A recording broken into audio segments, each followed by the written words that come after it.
The air at the Miller Farm auction hung thick and heavy, a humid August soup of diesel exhaust, cheap cigars, and the sweet cloying smell of desperation. Men in sweat-stained seed corn caps stood in tight knots, their faces grim, kicking the tires of machinery that represented another man's failure. For Jed Stone, it was just another Tuesday. He wasn't here to buy, not really. He was here to watch, to listen, to take the temperature of the county. His own farm, 320 acres of the best black dirt in Iowa, was paid for, free and clear, a legacy from his father he guarded like a hawk. His equipment was old, but it was his. The John Deere 4020, a 68-side console model he'd rebuilt from the crankshaft out, sat in his shed gleaming with fresh green paint. His father's Farmall M, still earning its keep on the auger and hay rake, was as reliable as the sunrise. He didn't owe a dime to any man or any bank, and in the fall of 1978, that made him a strange and stubborn outlier. The auctioneer's rhythmic chant, a mesmerizing cadence of numbers and filler words, drifted over the crowd. They were on the small stuff now: welder, air compressor, a pile of rusty hand tools. Jed's eyes weren't on the main line of gleaming red and green tractors. They were fixed on the junk row, a metal boneyard where broken dreams went to die. And sitting there, listing to one side like a beached whale, was the reason for today's auction. It was a Massey Ferguson 760 combine. Even in its dilapidated state, it was a monster, a testament to the go-go optimism of the early 70s. Its faded red paint was blistered and peeling, revealing patches of angry orange rust. The massive 20-foot grain head sat beside it, its sickle bar a jagged, broken-toothed grin. One of the huge front drive tires was flat, the rubber cracked and split to the cords. A banner of canary grass grew thick and tall through the unloading auger. This machine had belonged to Richard Davies. Rich was the new king of the county, a man who farmed with a checkbook and a direct line to the bank. He'd bought this Massey brand new 6 years ago, the biggest, most expensive machine anyone had ever seen. He'd used it hard, run it fast, and traded it in last year for a brand new John Deere 7720 Turbo, leaving the bank to clean up the mess on the loan. The dealership, unable to get the Massey running right, had dumped it here at the consignment auction. A shadow fell over Jed. "Come to see the elephant graveyard, Stone?"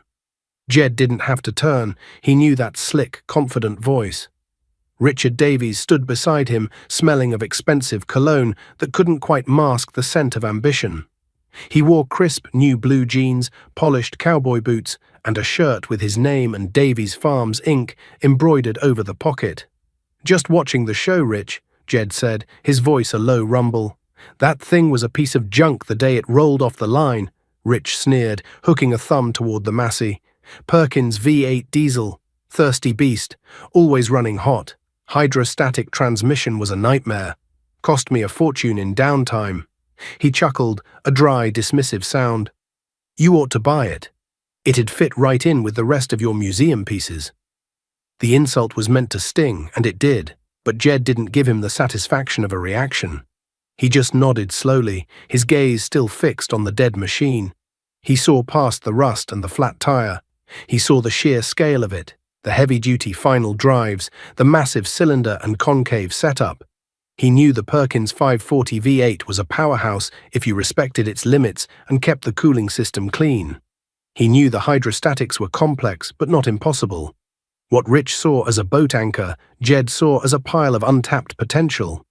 The auctioneer moved on, selling a decent-looking International 1066 for a price that made Jed wince. The bidding was fierce.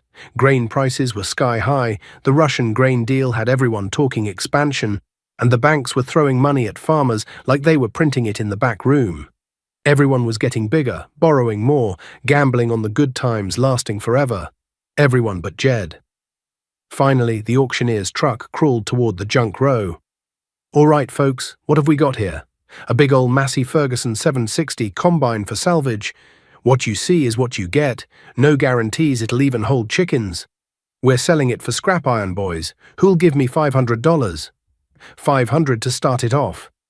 Silence. A few snickers rippled through the crowd. $500 was a lot for a machine you'd have to cut up just to haul away. "Come on, boys, the tires are worth that." $500, the auctioneer pleaded. Rich Davies laughed out loud. More like 500 to haul the damn thing away. The auctioneer looked defeated. All right, who'll give me $200 for the big red pig? Jed's hand went up.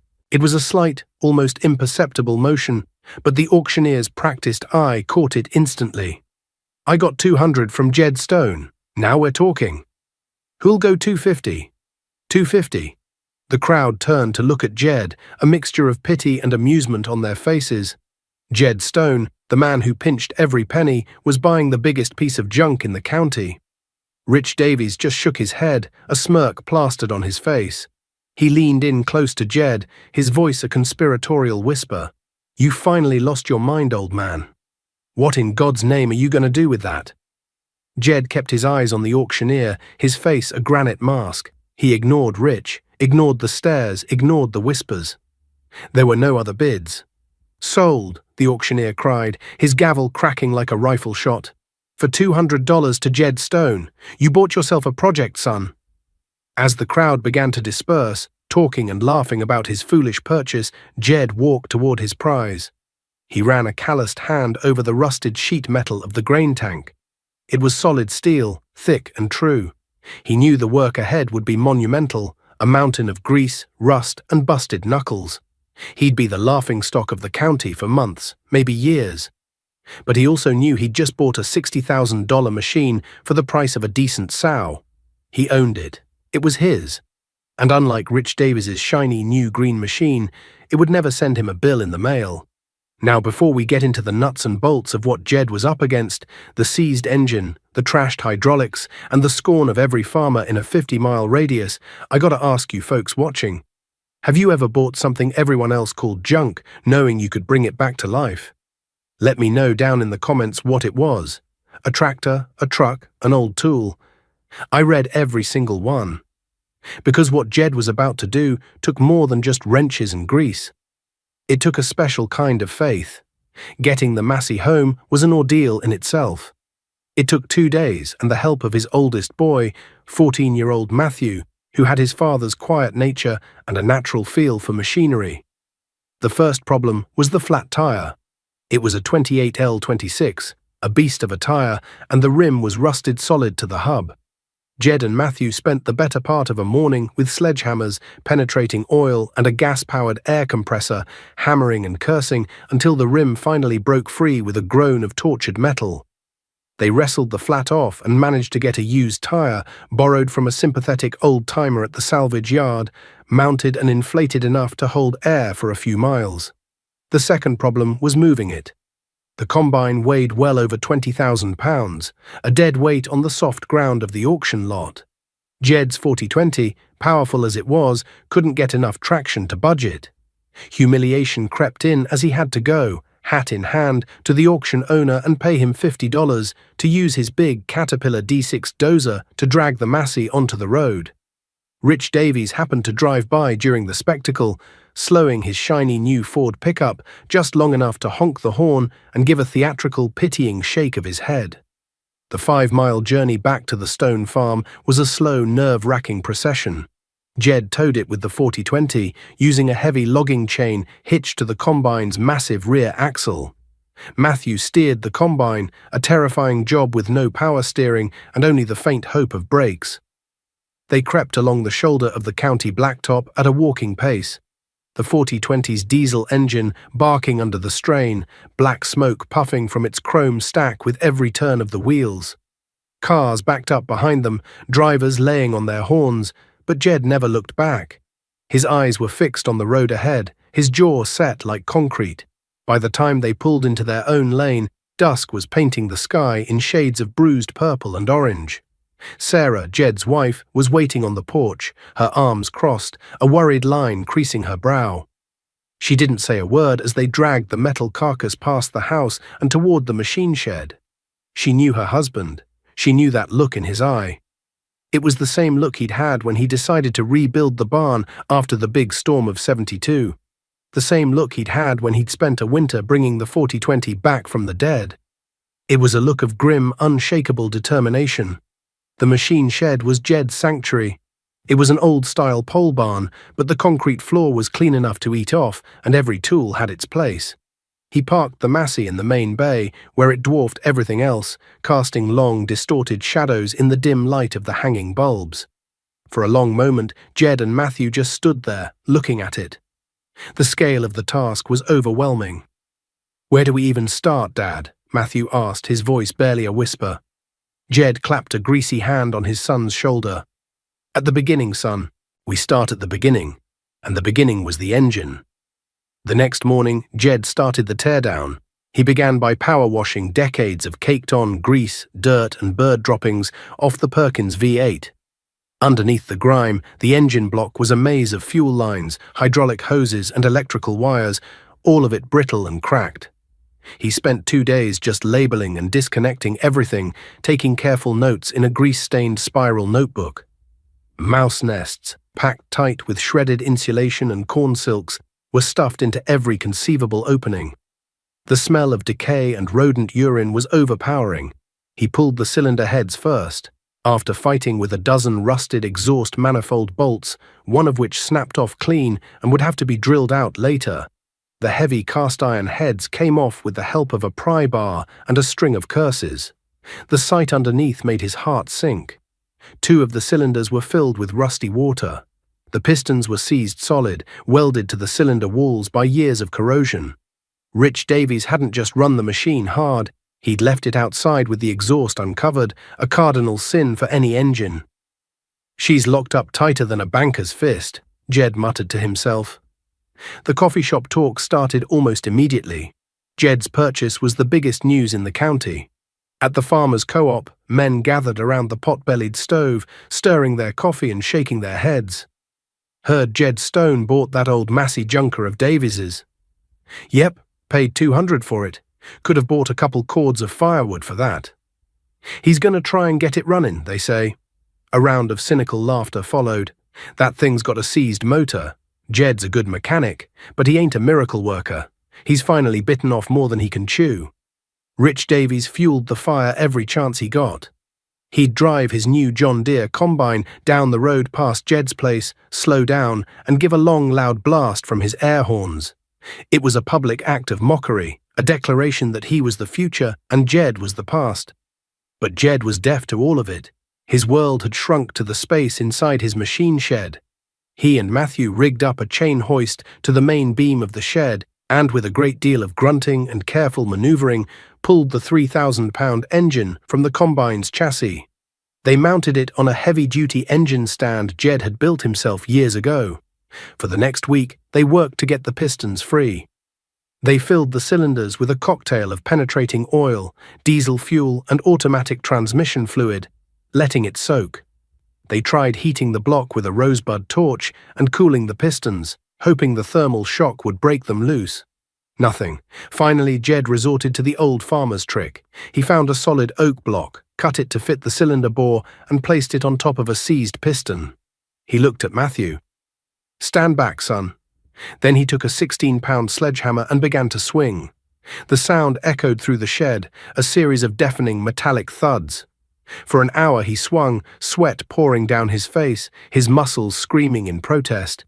And then, with a sharp crack that sounded like a breaking bone, the piston moved. It was only a fraction of an inch, but it was enough. One by one, over the course of 2 days, they drove all 8 pistons out of the block. The cylinder walls were deeply pitted and scored. The engine would need to be completely rebuilt. The year turned. The harvest of '78 was a good one for Jed. His old 4020 and his reliable John Deere 95 combine, a machine half the size of the Massey, ran without a single breakdown. He brought in his corn and beans, filled his bins, and sold at a good price. Meanwhile, the news was full of talk about inflation, about the price of land in Iowa doubling in just 4 years. The spirit of the times was infectious, a fever of optimism. The early months of 1979 saw that fever break into a full-blown mania. Grain prices continued to climb, fueled by exports and a weak dollar. The talk at the co-op was no longer about caution, but about opportunity. Land that had sold for $1,000 an acre 5 years ago was now fetching $3,000, even $4,000. and the banks, flush with cash from foreign deposits, were eager to lend. The prime interest rate was high, over 11%, but nobody seemed to care. The thinking was that inflation, running at nearly the same rate, would cancel it out. You could borrow money, buy land, and the land's appreciation would make you rich. It seemed like a can't-lose proposition. Richard Davies was the living embodiment of this new gospel of debt. He used his profits from the '78 harvest not to pay down his loans, but as a down payment to buy another quarter section, the 160 acres bordering Jed's farm to the east. He didn't stop there. He traded in his year-old John Deere 7720, taking a huge loss on depreciation for a brand-new International Harvester 1480 axial flow. It was the latest in harvesting technology, a rotary machine that promised more capacity and a cleaner grain sample. It made the Massey 760 look like an antique. To house his growing fleet of new, leveraged equipment, he had a crew erect a massive new Morton machine shed, a gleaming steel building that dwarfed Jed's old pole barn. Rich was hailed as a genius, a progressive farmer who understood modern finance. The local paper did a feature story on him, complete with a picture of him and his family standing in front of the new combine, the headline reading, "Local farmer bets big on the future of agriculture." In the article, he was quoted as saying, "You can't make money by sitting on your hands. You have to be willing to take risks, to use the bank's money to grow. Those who are afraid of debt will be left in the dust." It was a clear public jab at Jed. Jed read the article at his kitchen table, a cup of black coffee steaming in his hands. Sarah watched him, her expression unreadable. "He's buying everything that isn't nailed down," she said quietly. "The banker stopped by today, said he had a pre-approved line of credit for us, said we could buy that 80 acres to the north, said it was a once-in-a-lifetime opportunity." Jed folded the newspaper neatly and set it aside. "And what did you tell him?" "I told him we'd think about it," she said. "But I know what you're thinking, Jed. The same thing you're always thinking." Jed looked out the window at his own fields, the black dirt resting under a thin blanket of late winter snow. "I'm thinking that debt is a chain. The more of it you have, the less free you are. Prices are good now, but they won't be good forever. And when they fall, that chain gets real heavy." He was a man out of time. His neighbors saw his discipline as fear. His refusal to take on debt was seen as a lack of vision. While they were expanding, he was consolidating. He used his profits from the harvest to pay off the last of his farm's mortgage. He was completely debt-free. But in the eyes of the community, he was a failure, a small-timer being lapped by the likes of Rich Davies. All that winter and spring, Jed continued his work on the Massey. He took the engine block to a machine shop in Des Moines to have it bored and honed. He sourced new pistons, rings and bearings from a salvage yard in Nebraska. He spent weeks with a wire wheel, cleaning every single nut, bolt and bracket. He and Matthew painstakingly reassembled the engine, torquing every bolt to spec, checking every clearance with a micrometer. He rebuilt the water pump, boiled out the radiator, and replaced every single coolant hose. By early summer, the Perkins V8 was back in the combine's frame, gleaming with a fresh coat of engine paint. Jed bled the fuel system, checked the oil, and hooked up a battery. He climbed into the cab, took a deep breath, and turned the key. The starter groaned, turning the big diesel over once, then twice. A puff of white smoke coughed from the exhaust pipe, then another. And then, with a thunderous roar, the engine caught. It bellowed to life, shaking the entire machine shed, spewing a cloud of black smoke that cleared as the engine settled into a deep, rumbling idle. Jed looked over at Matthew, who was grinning from ear to ear. A slow smile spread across Jed's own face. It was the first real victory. He spent the rest of the summer on the rest of the machine. The hydrostatics, the hydraulics, the threshing system. He replaced dozens of bearings, miles of hydraulic hose, and every drive belt on the machine. He and Matthew spent a week of hot, sweaty work rebuilding the grain head, replacing every sickle section and guard. By the time the first hints of autumn colored the leaves on the maple trees, the Massey Ferguson 760 looked like a different machine. Jed had repainted it, a fresh coat of Massey red that gleamed in the sun. It wasn't perfect. There were still dents and dings he couldn't fix, scars from its previous life, but it was whole again. It was ready. As he worked late one evening in his shop, sharpening a spare set of sickle sections on the bench grinder, a cool breeze drifted through the open door. It carried the scent of rain and turning earth. On the small transistor radio perched on a shelf, a newsman was talking in a somber voice. He mentioned the Shah of Iran, rising oil prices, and a man named Paul Volcker, the new chairman of the Federal Reserve, who was promising to slay the dragon of inflation with a weapon called high interest rates. Jed paused his work, listening. The banker who had been so eager to lend him money a few months ago now seemed to avert his eyes when they passed in town. A fuel bill had arrived that was nearly double what it was the year before. Jed looked out the open door into the gathering darkness, and the cool breeze felt suddenly cold, a harbinger of a storm that had nothing to do with the weather. The harvest of 1979 was a study in contrasts. On one side of the fence line, Rich Davis's brand-new International 1480, with its futuristic rotary design, devoured his cornfields in a relentless high-speed assault. Its diesel engine hummed a smooth, powerful tune, and at night its bank of halogen lights cut through the darkness like a spaceship descending on the Iowa prairie. On the other side, Jed Stone and his son Matthew worked their own fields with the resurrected Massey Ferguson 760. The big Perkins V8 had a different sound, a throaty, guttural roar that echoed across the valley. It was slower than the new International, and Jed had to stop every few hours to grease a fitting or check a belt. But it did the work. The massive 20-foot head took in 8 rows of corn at a pass, and the cavernous grain tank meant fewer stops to unload. For the first time in his life, Jed was running a machine with capacity to spare. At the end of each day, his shed held 2 machines, both old, both paid for, both ready for the next morning. Rich's shed held 1 new machine and a mountain of debt that grew with every tick of the clock. The first real tremor hit in the winter of 1980. The Soviet invasion of Afghanistan prompted President Carter to announce a grain embargo. The export market, the very engine of the 70s boom, slammed shut overnight. Corn prices, which had been climbing toward $4 a bushel, collapsed, plummeting to just over $2. At the co-op, the mood soured. The talk of expansion and easy money vanished, replaced by worried whispers about cash flow and operating loans. Rich Davies, who had pre-sold none of his crop and was storing it all on borrowed money, was hit hardest. The interest on his storage loans was now higher than any potential profit. Then the letters from the bank started coming. The prime interest rate, which had seemed manageable at 11%, began a terrifying climb: 12%, 14%, 16%. Paul Volcker was keeping his promise. Each percentage point was another turn of the screw on Rich's variable rate loans. The payments on his land and equipment ballooned, doubling what he had budgeted. He started looking haunted, his confident swagger replaced by a frantic, hunted energy. Jed saw him at the parts counter one day, arguing with the manager over the price of a set of filters for his new IH combine. His voice was sharp, edged with a panic he couldn't quite conceal. As spring planting began, the sky went silent.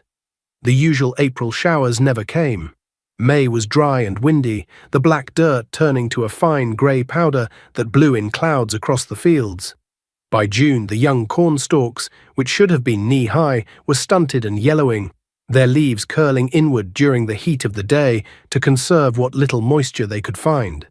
The drought of 1980 had taken hold. It was a slow, quiet disaster, a catastrophe measured in fractions of an inch of rain that never fell. For Jed, it was a hardship. For Rich Davies, it was a death sentence. A poor yield meant he wouldn't have the bushels to cover his massive operating loan, let alone the principal and sky-high interest on his land and machinery. The cracks in his empire began to show. He sold his herd of feeder cattle at a loss just to make a payment. He let his part-time hired man go. The crisp embroidered shirts were replaced by faded sweat-stained work clothes. The shine went off his new pickup truck. The breaking point came in the middle of a sweltering July afternoon. Jed was in his shop, fabricating a new hitch for his hay rake, when he heard a strange, high-pitched whining sound from the direction of Rich's farm, followed by a loud bang and the sudden silence of a diesel engine shutting down. A plume of blue-white smoke drifted up into the hazy sky. Jed wiped his hands on a rag and walked to the edge of his property. In the middle of the parched, struggling bean field next door, Rich's giant International 1480 sat dead. Rich was standing beside it, his hands on his hips, staring at the side of the machine. Even from 100 yards away, Jed could feel the rage and despair radiating from him. Later that evening, the dealership's service truck rumbled down the road. Jed watched from his porch as a mechanic in clean overalls worked on the combine under portable lights. The next day, the service truck was back, and the day after that. The coffee shop gossip was that the main hydraulic pump had failed, sending metal shavings throughout the entire hydrostatic system. The repair was a nightmare of complexity and expense. It required a complete flush of the system, replacement of not just the pump, but several hydraulic motors and parts that had to be special ordered from the factory. The bill, they whispered, would be over $10,000, and the combine would be down for at least a week. A week of downtime for a machine that was supposed to be the pinnacle of reliability. A week of expense for a man who had no money left to spend. Jed looked over at his own machine shed, where the big Massey sat silent and waiting. Its systems simple, its parts sourced from salvage yards and tractor pull suppliers, its repairs paid for in sweat and scraped knuckles, not $500 service calls. The storm had arrived, and Rich Davies was caught in the open without any shelter. By the fall of 1981, the farm crisis was no longer a threat on the horizon. It was a raging inferno. The prime interest rate peaked at an unimaginable 21.5%. Land values, which had been the foundation of the boom, collapsed. That $4,000 an acre ground was now struggling to fetch $1,500, leaving thousands of farmers technically bankrupt, owing more on their land than it was worth. Foreclosure sale notices began to appear in the county paper, small, dense blocks of text that read like obituaries for family farms. The names were familiar, neighbors and friends, good men who had been told to borrow and expand, who had believed in the promise of perpetual growth. The atmosphere in the community turned toxic with fear. The friendly waves between farmers driving down the road were replaced with grim, averted gazes. No one wanted to make eye contact, afraid of seeing their own desperation reflected in another's eyes, or worse, seeing the pity of a man who was still solvent.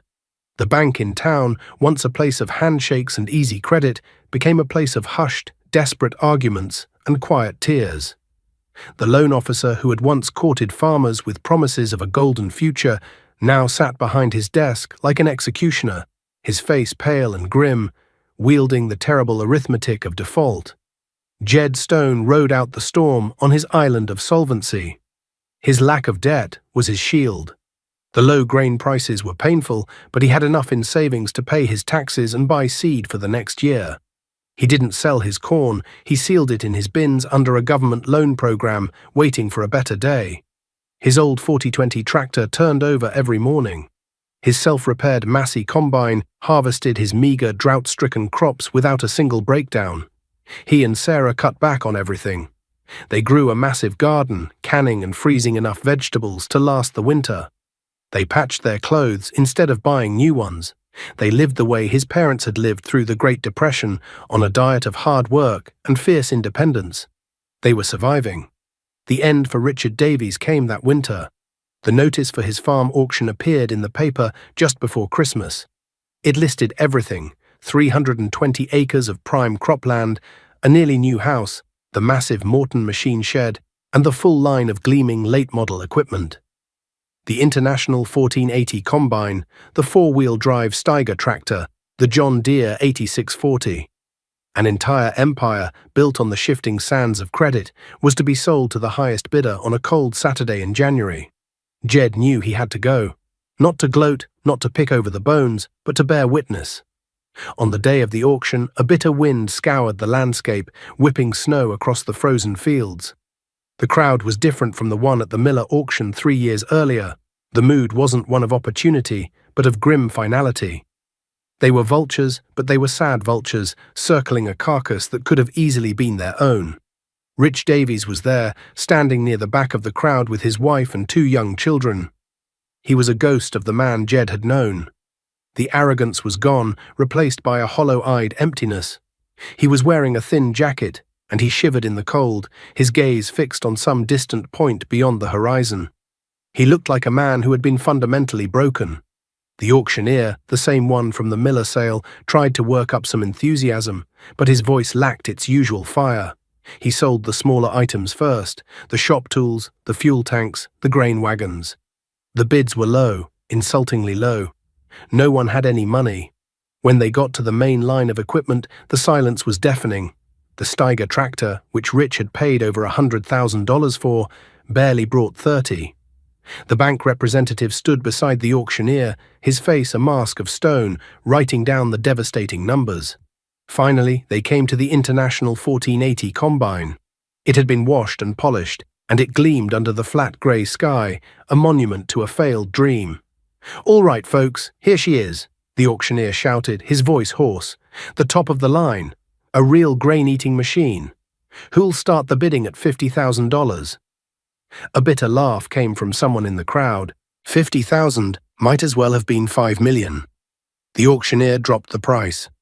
40,000, 30, 20. Finally, a scrap dealer from a neighboring county bid $10,000. The auctioneer pleaded, begged, but there were no other bids. The bank representative gave a sharp, almost imperceptible nod. The gavel fell. The flagship of the Davies fleet had sold for less than the cost of its last repair bill. Jed watched as Rich's wife turned away, burying her face in her hands. Rich just stood there, unmoving, as if he'd been turned to stone. In that moment, Jed felt no triumph, no vindication. He felt only a profound and terrible sorrow for the waste of it all. The crowd began to thin as the auctioneer moved on to the final, most painful item, the land itself. The home quarter, 160 acres, with the house and the new machine shed. Jed watched as the banker conferred with Rich. There was a quiet, desperate negotiation happening. The banker wanted to sell it all as one package, but the bids weren't high enough to even touch the mortgage. He needed to break it up. Jed felt a pull, a sense of duty he couldn't explain. He walked through the cold, past the knots of somber farmers, until he stood before Rich and the banker. He ignored the banker and spoke directly to Rich, his voice low and steady. "Rich," he said, "I'm sorry for all this." Rich looked at him, his eyes slowly focusing, as if seeing him for the first time that day. There was no anger left in him, only a vast, empty weariness. He just nodded. "The 80 acres bordering my place to the east," Jed continued, keeping his voice down so only the three of them could hear. "What do you still owe on just that piece?" The banker, sensing an opportunity, spoke up. "The loan allocation on that parcel is $180,000. It was a lie, an inflated number to try and recoup some of their losses." Jed's gaze didn't waver from Rich's face. "What's the real number, Rich?" Rich swallowed hard. His voice was a dry rasp. 95,000. Jed nodded slowly. The land was probably only worth 70,000 now, if that. But it wasn't just about the land. He turned to the banker. "I'll give you 100,000 for it, in cash, today. But the deal is, you call the rest of his debt satisfied. You let him keep his personal effects, his truck, and his hand tools. You walk away and leave this family with something." The banker's eyes widened. A cash offer, here and now, was a lifeline. It was more than he could hope to get from a forced public sale. He looked from Jed's stony face to Rich's broken one. He knew 100,000 in hand was better than a bigger, uncertain number tied up in bankruptcy court for years. After a long moment, he stuck out his hand. "You've got a deal, Mr. Stone."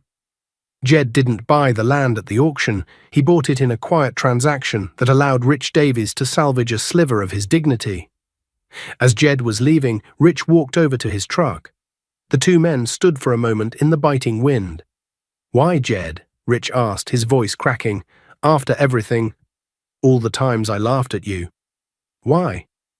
Jed looked out over the fields. His fields and now a piece of Rich's old fields, all one contiguous block of black Iowa dirt. "Because no one deserves to lose everything," he said quietly. "And because you've got a family to feed. This crisis, it's not going to last forever. You'll get back on your feet." He reached into his truck and pulled out a worn, leather-bound Bible. It was his father's. He handed it to Rich. My dad read this every day. Got him through the 30s. Might help. Rich took the book, his hand trembling. He couldn't speak. He just nodded, a single tear tracing a path through the grime on his cheek. Jed got in his truck and drove away, leaving the wreckage of one man's dream behind him. His own future, hard-won and wholly owned, stretching out before him.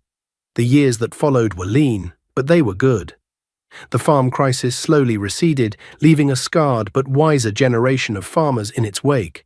The community's perception of Jed Stone had been irrevocably altered. He was no longer the stubborn old fool, the man out of time. He was the prophet who had seen the flood coming and had built his ark out of fiscal discipline and old iron. Younger farmers, the ones who had managed to hang on by a thread, started stopping by his machine shed. They didn't come to talk about the weather, they came for advice. They asked him how to rebuild a hydraulic pump, how to set the concave on an old combine, how to weld a cracked frame. But what they were really asking was how to survive. Jed always had time for them. He'd wipe the grease from his hands, pour them a cup of coffee from Sarah's thermos, and talk. He never preached, and he never said, "I told you so." He just shared what he knew. He taught them the difference between a need and a want. He taught them that the most important tool on any farm wasn't a new tractor, but a sharp pencil and a ledger book that balanced. He taught them that the goal wasn't to be the biggest farmer in the county, but to be the last one standing. His son, Matthew, grew into a fine young man. With his father's quiet strength and his mother's kind heart, he had a gift for mechanics, an intuitive understanding of how things worked. He farmed alongside Jed, and together they made the farm prosper. They never got big, but they got better. They practiced soil conservation, rotating crops and planting cover crops long before it was fashionable. They built their operation on a foundation of sustainability, not speculation. The Massey Ferguson 760 became a local legend. Every autumn, its deep-throated roar would roll across the fields, a symbol of Jed's foresight. It outlasted dozens of newer, more expensive machines.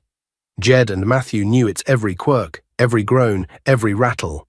They could diagnose a problem by the change in its rhythm, the way a mechanic can diagnose an engine by its sound. It was more than a machine. It was a part of the family, a testament to the power of resurrection. One fall afternoon, nearly 10 years after the auction, Jed was working in the field when a modest sedan pulled up along the road. A man got out and walked toward the combine. It was Richard Davies. He was heavier now, and his hair was graying at the temples, but he looked peaceful. He'd gotten a job managing the grain elevator in the next town over. He'd worked hard, and he and his family were doing all right. "Jedediah," he said, extending a hand. Jed shut down the engine, and the sudden silence was filled with the rustle of dry corn stalks. "Rich," Jed said, shaking his hand, "good to see you." "I see you're still running the old girl," Rich said, looking up at the big red combine with a wry smile. "Can't believe she's still going." "Never given us a reason to quit," Jed replied. "She's an honest machine." "I just wanted to stop by and say thank you," Rich said, his voice thick with emotion. "Not just for what you did at the sale, but for everything." "You were right, Jed. I was so busy trying to get rich, I forgot what it meant to be a farmer. I forgot it's about the land, not the ledger. It took me losing everything to finally understand that." They stood there for a long time, two men who had taken different paths, talking about their children, about the weather, about the simple, profound rhythms of life in the heartland. Years later, Jed was an old man, his hands gnarled by arthritis but still strong.